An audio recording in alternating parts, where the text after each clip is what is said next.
Welcome back. We start from occupied Kashmir, where protests have erupted after Indian occupation forces shot dead a 65-year-old man. The victim was accompanied by his 3-year-old grandson, who was seen sitting on his corpse, dazed and completely traumatized. For more on this report. A heart-wrenching picture of a 3-year-old boy sitting by his dead grandfather has sent shockwaves across the region and beyond. The victim, identified as Bashir Ahmed, was traveling with his grandson Ayad when he was killed by Indian troops in northern Sopore town. His family said Bashir was dragged out of his car before being murdered by occupation forces.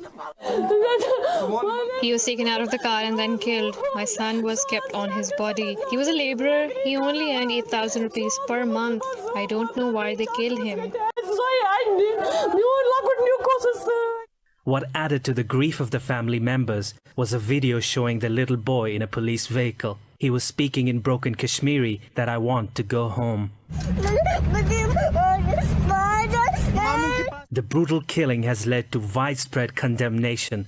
Pakistan's Foreign Minister Shah Mahmood Qureshi said the heinous act has once again exposed the real face of fascist India. Human rights activists have urged the international community to put sanctions on India for the brutal use of force against innocent Kashmiris. When will the world wake up that the weapons that India buys is used on unarmed civilians? The pellets, the phosphorus shells, the pepper gas, every weapon shooter guns. They're experimented on Kashmiris because they're tools, they're toys. They're worse than rubbish because even rubbish goes in the rubbish can. Indian troops have murdered 56 Kashmiris since the start of June.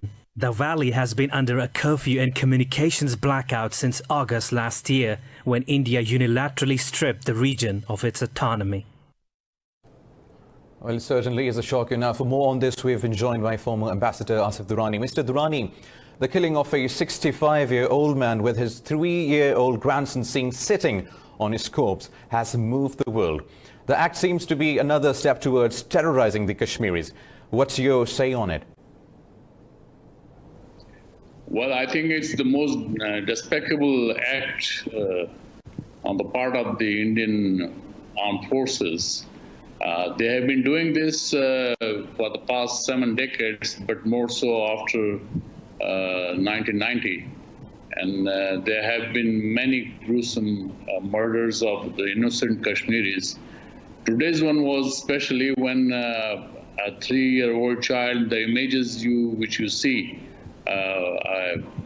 frankly, I couldn't see it even for a moment. And then that reminded me of that Syrian child who was found dead along the shores of Turkey. So this is a way, Indians, they have unleashed a reign of terror in the occupied state, especially after the Hindutva dispensation has been in power. And this is the most gory image one I can talk about. And the words cannot, in fact, describe my feeling, or for that matter, anyone who has got a little bit of humanity. Absolutely. Mr. Durrani, human rights activists have called for sanctions on India due to its unabated oppression in occupied Kashmir. So when would the international community, including the United Nations, wake up to their call? Well, such movements take time. And then India has also been using its clout, especially its economic cloud, and trade has got much more influence upon the nations and upon the countries. And even if gross human rights violations are taking place in the occupied Kashmir, the countries are, they are suffering from the expediency. They don't want to speak up at the moment. But after Mr. Modi's action of 5th August last year, at least the international media has, in fact, given full coverage to the plight of the Kashmiris. The lockdown which Mr. Modi's government has imposed And now the Kashmiris, they are living in a ghettoized situation. This is now showing results. There's no doubt about it. And so I can say that it will gain momentum, and India cannot be allowed to go scot-free of its gross human rights violations. Yes.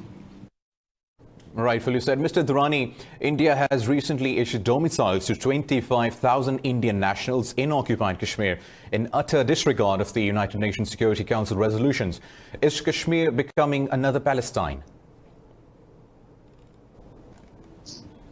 In fact, more than Pakistan, they want to make occupied Kashmir and the Kashmiris as Red Indians. This is what the approach they have adopted. But I have my doubts that they will succeed, because yes, they can do it on theoretically. They can fudge with the lists, voters list and all that, and then perhaps they may announce about a plebiscite or something. But it's not going to work like this. We are living in 21st century. The kind of actions they have taken are of the 18th century or 19th century, when there was, a fashion of victor and a vanquished. This is not the age of a victor and a vanquished. So India cannot go scot-free on that. And certainly the people of Kashmir are not going to accept that Indians start living or getting the citizenship of the Jammu and Kashmir state. And more so, India has also, by doing this constitutional amendment, actually, it is not only the gross violation of international agreements, especially UN Security Council resolutions, but also India has, in a way, almost abrogated the Shimla Agreement, to which the Indian leadership, successive Indian leadership, have been trumpeting about resolving the Kashmir dispute under the Shimla Agreement. So with these actions, the Shimla Agreement also specifically says that the two governments will not unilaterally try to change the status of the state, the Kashmir, even if they hold different positions. They have different point of view. So in this manner, I think it's a blatant violation, which the RSS-led Hindutva dispensation has been doing in occupied Kashmir, but they are playing with fire. This is very dangerous. Yes. Well, certainly. Thank you, Mr. Durrani, for your time, for talking to us with Indus News. It's time for a short break. Stay tuned.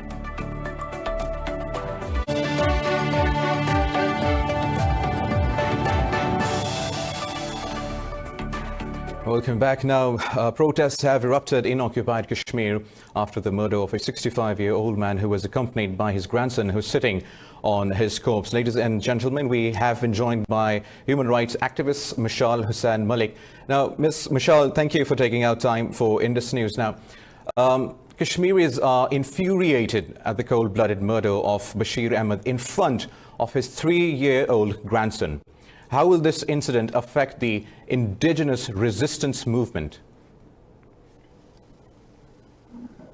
Whatever happened today, I'm completely speechless or wordless.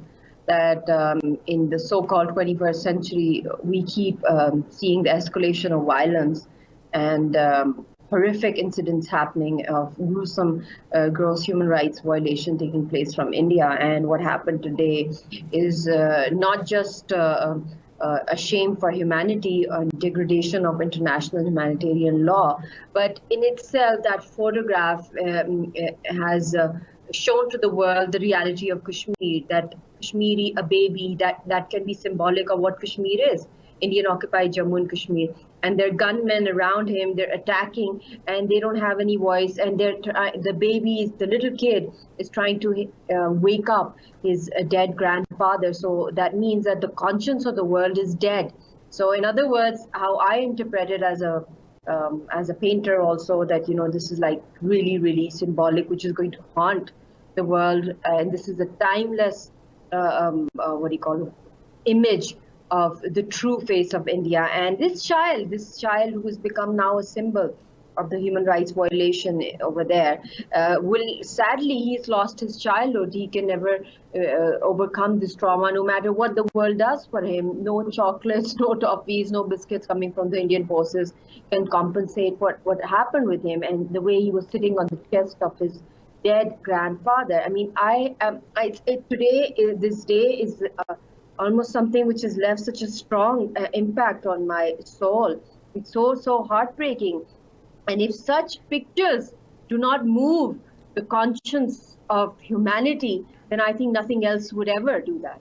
It's something very terrible, and the impact it's had on the locality and all over Kashmir, this is going to go on forever. And Kashmiris will now resent even more, with more anger, because we have to keep in mind that it's a very poor understanding from the Indian side, that they think that through violence, through terrorism, through various forms of brutalities, they can shun the movement. I mean, even the dead bodies, they're scared of them. What they do with them, they mutilate them, they char their bodies, they don't give the dead bodies back to their loved ones in most of the fake encounters that take place over there. And whatever happens over there, time and again, they announce encounters because they have to justify that there is terrorism according to them, so they have to keep their 8 lakh occupation force. So to justify that, it's part of their survival technique. And secondly, this is a hunting spree, a practice hunting spree. I mean, they make errors, they try different weapons, experiment them over here on human beings and who happen to be Kashmiris, but they're not even close to the rights of any insect or any animal or any human being. So they have no rights at all, and no right to live, no right to die, no right to be buried, no religious freedom, no political freedom, no right to exist, to breathe the oxygen. And this is the time of COVID-19, where the whole world is in a lockdown, and they're taking extra advantage of this lockdown, and they have this iron curtain, and they're hunting Kashmiris, and they're completely without any conscience. And these fake videos that they launched, that it was the militants that attacked them, it's all crap. It's basically they want more and more body bags, and that's the countdown that they give to the center of Delhi. So they get satisfied, and they get those brownie points for that. Well, certainly it's a speechless incident. Ms. Malik, the international community played its due part to stop the Indian government from committing grave human rights violations in occupied Kashmir. Sorry? Has the international community played its due part to stop the Indian government from committing grave human rights violations in occupied Kashmir? It certainly seems they've not. It's very sad. I will not be surprised if we get some kind of condemnation.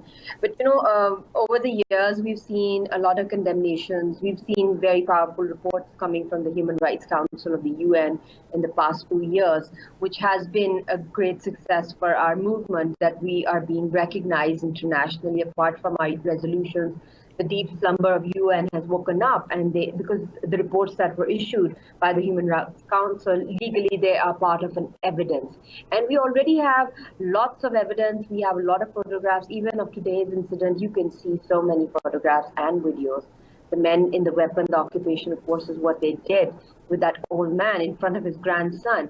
I mean, this can never happen anywhere, and facing the bullets and sitting in the middle of it, and a child that doesn't even know if his grandfather is dead or not. So in such an atmosphere, I think it is so vital that we should move 1, 2, 3, 4 steps ahead of condemnation and issuing reports. This is something which is punishable, where the Indian forces must be persecuted. So what is the pathway? What is the way forward? The way forward is, the second step was to send observers there, to send fact-finding missions to Indian-occupied Jammu and Kashmir to probe, to investigate what's happening with the victims over there, and to seek justice for them, to make sure that those that enjoy immunity be punished. But even that was not possible. And then there was an option. The third option was to have some kind of peace dialogue between India and Pakistan, bring the Kashmiris on board. But that also failed miserably in the past. So what is the next step? The fourth step, in my opinion, my conclusion is, over the past study, over the past failures of peace talks, of condemnations, is that now we should focus on international forums where India can be punished. International Court of Justice, International Criminal Court. We need the expertise of international law experts, because this is something which is a lawfare also, what has happened after Articles 370 and 35A, and we need to take it further, and we need to mobilize support. Now, even in that, Pakistan has to work extra hard. All the embassies, the high commissions that are abroad, especially in those countries like France and others, where India is doing defense trade, where it's buying weapons from, they must be told, those factories, those defense suppliers must be communicated that it's completely illegal that you keep selling weapons to such a terrorist occupation force, because it's using these weapons not for the sovereignty or the protection of their borders, but on unarmed civilians, and for the past 70 years. So we should focus on de-weaponization and create a lobby internationally. I know it's something which is not easy. It's not going to happen in a year's time. It can take decades. It can take even a long time. But our focus should be on defense sanctions on India and economic sanctions, because that is the only way forward. First and foremost, demilitarization means de-weaponization of that area, because it is infested with so much of weapon everywhere, so much of shooter guns and pellets and everything, and complete immunity. And they have so much of free time, the Indian forces, because they're trained just to kill unarmed people, barge into their homes. Rape is used as a weapon of war. It's a practice session, as I told you before. They're hunting, their pellets, whatever. It's a competition for them, because they're just like toys. So we need to take it one step further, because this is genocide. Genocide Absolutely, falls in the highest absolutely. crime according to international law. Yes, ma'am, absolutely. Let's hope the child, along with millions of Kashmiris, find justice and peace. Thank you very much for talking with Indus News.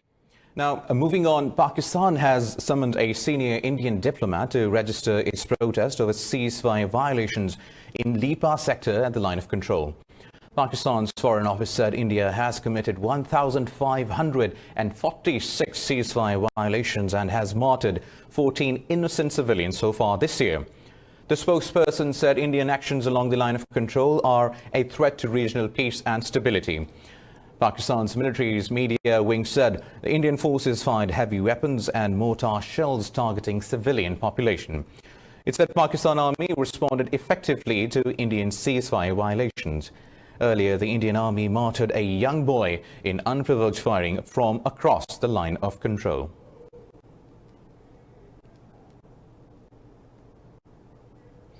Pakistan's Foreign Minister Shah Mahmood Qureshi says Afghan leaders must work together to seize the historic opportunity of peace in the country. Meeting US Special Envoy Zalmi Khalilzad in Islamabad, Qureshi said peace in Afghanistan is pivotal for regional stability. He expressed hope that the process of prisoner swap between the government and Kabul would pave the way for intra-Afghan negotiations. Qureshi said it's important not to let the spoilers undermine or derail the peace process.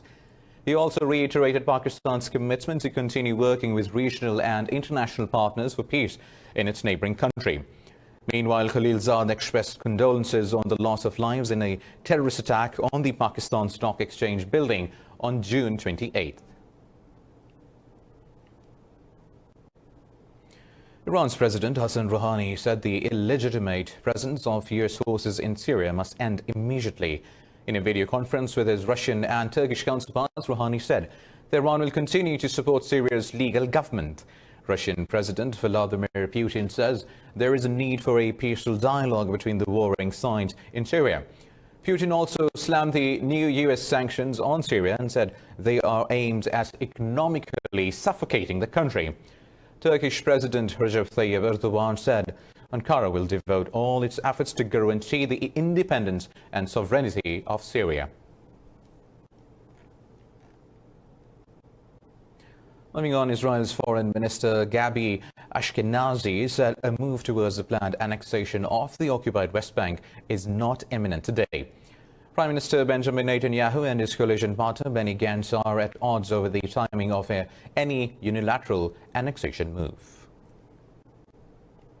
Prime Minister Benjamin Netanyahu had set the 1st of July as the target date to begin advancing his plans to annex parts of West Bank. But after meeting U.S. envoys to discuss the so-called Middle East peace plan on Tuesday, Netanyahu said such talks would continue for several days. U.S. President Donald Trump's peace plan calls for Israeli sovereignty over 30% of the West Bank, the land on which Israel has built illegal settlements for decades.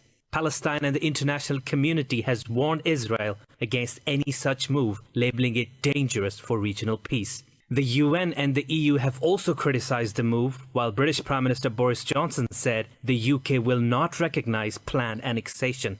Earlier in the day, the Dutch parliament passed a motion calling for the government to prepare sanctions against Tel Aviv over the proposed plans. Meanwhile, Palestinians in large numbers are gathering in Gaza City for a demonstration against the plan. Now, Turkey's ambassador to Paris, Ismail Hakir, has accused France of having a biased policy over Libya. At a hearing in French Senate, Hakir said Turkey is supporting the legitimate government of Libya, but he said the country has been accused of playing a dangerous game. Hakir said Paris is turning a blind eye to violations of a UN arms embargo by the UAE and Egypt. He said France is also suspending its involvement in a naval operation in the Mediterranean after a warship incident probe did not back Paris' claims. France has been accusing Turkish warships of being aggressive towards its warships after it attempted to inspect a vessel in June. Turkey accuses Paris of supporting warlord Khalifa Haftar politically, having previously given him military assistance. Now, Turkey says 60 migrants are feared dead after a boat sank in eastern Lake Van. Speaking to reporters, Interior Minister Süleyman Soylu said no survivors have been found so far. He's also said authorities had detained 11 people in connection to the incident took place on June 27th. He said 6 bodies have been recovered while search and rescue operations are underway. After an investigation in the villages that have been staying, inquiries with the village elders and him, we had reached a conclusion that the boat was carrying an estimate of 55 to 60 illegal migrants. The COVID-19 is surging in the United States once again, with the daily deaths climbing to almost 1,200, while the toll has risen to over 127,000. In Brazil, the death toll has surged to almost 60,000, with 1,280 more fatalities in the past 24 hours. Globally, 510,000 people have died so far, with over 10.4 million infections. More details in this report. After registering a slight downward trend, the new coronavirus has made an aggressive comeback in the US, with over 46,000 testing positive overnight. While President Donald Trump pushes for mass reopening, 16 states have paused their plans to lift restrictions amid record surge in cases. Director Institute for Infectious Disease Dr. Anthony Fauci has warned the second wave could be worse than the first. We are now having 40,000+ new cases a day. I would not be surprised if we go up to 100,000 a day if this does not turn around, and so I am very concerned.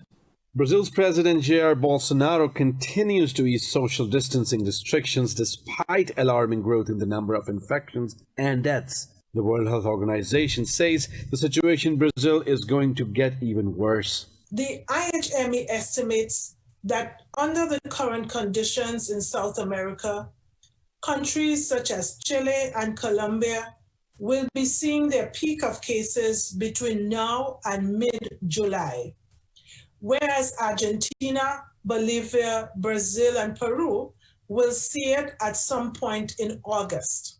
The potential second wave of COVID-19 has forced a number of countries to reconsider lifting restrictions. Canada is extending the travel ban and its mandatory quarantine measures for foreign travelers and citizens returning home to July 31st. Australia too has locked down 300,000 inhabitants of more than 30 suburbs of Melbourne after a coronavirus spike.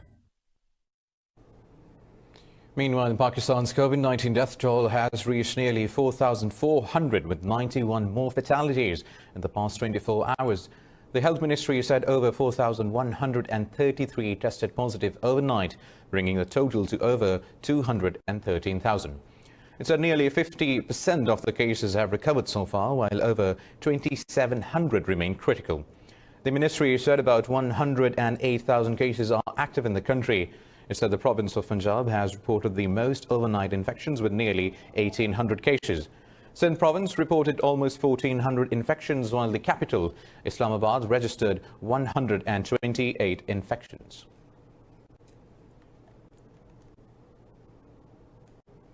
Russians appear to have paved the way for President Vladimir Putin to stay in power until 2036 by voting overwhelmingly for a package of constitutional changes.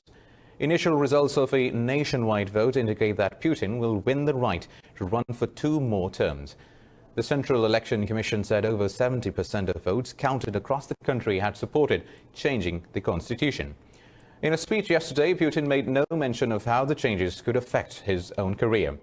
Putin insists the changes are to guarantee stability, safety and a decent life only through development.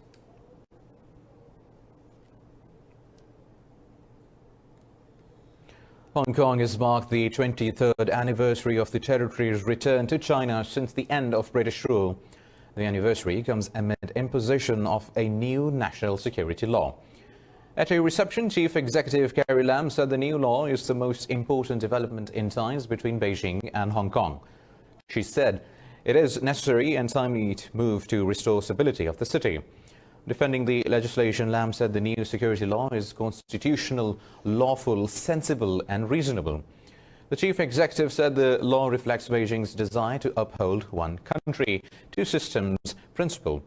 Meanwhile, 7 people were held accused of violating the law and nearly 200 others were detained at a banned rally.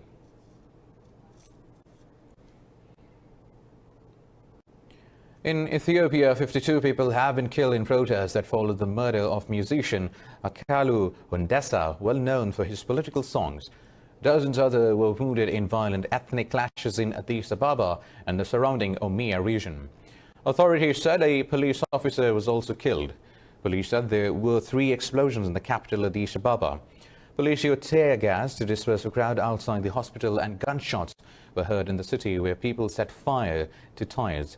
The internet has also been shut down in parts of the country. In a televised address, Ethiopia's Prime Minister Abiy Ahmed called the murder an evil act backed by domestic and foreign enemies. Moving on, 1 protester has been killed and several others injured during largely peaceful demonstrations in Sudan. Tens of thousands of protesters took to the streets nationwide to demand greater civilian rule in the transition towards democracy.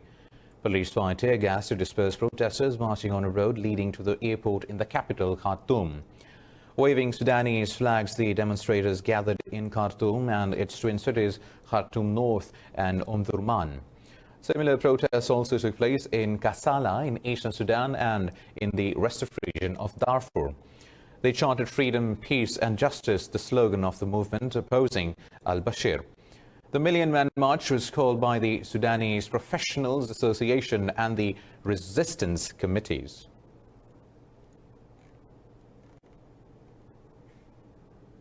The Pentagon says U.S. President Donald Trump has approved a plan to withdraw 9,500 American troops from Germany. The move would reduce the number of U.S. troops stationed in the country from about 34,500 to 25,000. President Trump has previously accused Germany of not contributing enough to NATO. However, last week Trump said some soldiers would be moved to Poland. A spokesman for the Pentagon said the Defense Department will brief Congress on the redeployment in the coming weeks. Germany currently hosts by far the largest number of US forces in Europe, followed by Italy, the United Kingdom and Spain.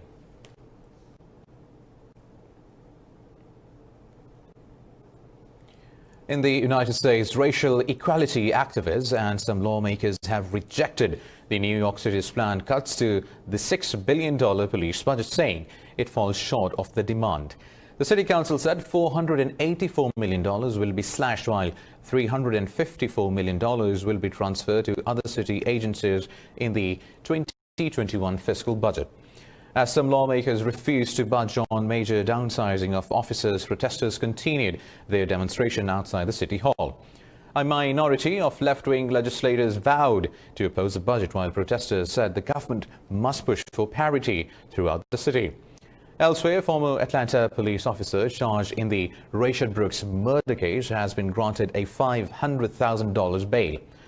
Over in Mississippi, Governor Tate Reeves signed a bill to replace the current state flag that includes a Confederate emblem. There are people on either side of the flag debate who may never understand the other. We as a family must show empathy.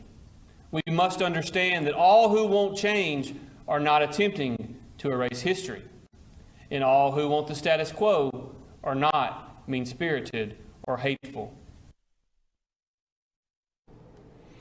Israeli startup Redefine Meat plans to launch 3D printers to produce plant-based steaks mimicking real beef next year. This is their bid to win a slice of the fast-growing alternative meat market. In this report. Plant-based meat products are becoming increasingly popular, with consumers worried about animal welfare and the environment. Based in Rehavat, Redefine Meat will first market test its alt steak at high-end restaurants later this year. They want to roll out industrial-scale 3D printers to meat distributors in 2021. My name is Ishchar Ben Shitrit. I am the CEO and co-founder of Redefine Meat. We're working on really good, really tasty meat that doesn't come from animals. Instead of using cows, we're using technology, in our case, 3D printing. The company says the 3D printer mimics the structure of the muscle of the animal. It can currently print 3 to 6 kilograms of meat an hour, but the machines will be able to print 20 kg an hour next year, and eventually hundreds at a cheaper cost than real meat. We analyze the different components that make those beautiful cuts and try to figure out which are the key components that we need to mimic in order to achieve those beautiful cuts of meat. We identified 3 main components: the muscle, the blood, and the fat. These are the components that we need to mimic in order to reach the perfect, beautiful steak. At a steakhouse in the capital, diners welcome the idea of replacing meat with plant-based solutions as soon as the taste will be as good as regular meat. Using the 3D printer for making food helps to protect the environment, protect the animals, protect by killing innocent animals. That's good. I'm looking forward to try this. I hope it's going to be good, at least as the original. Spanish competitor Nova Meat first unveiled its 3D printed plant-based steak back in 2018. Now the company believes it has perfected the texture and appearance. Next is the taste and nutritional properties of beef steak. More news coming up after a short break. Stay tuned.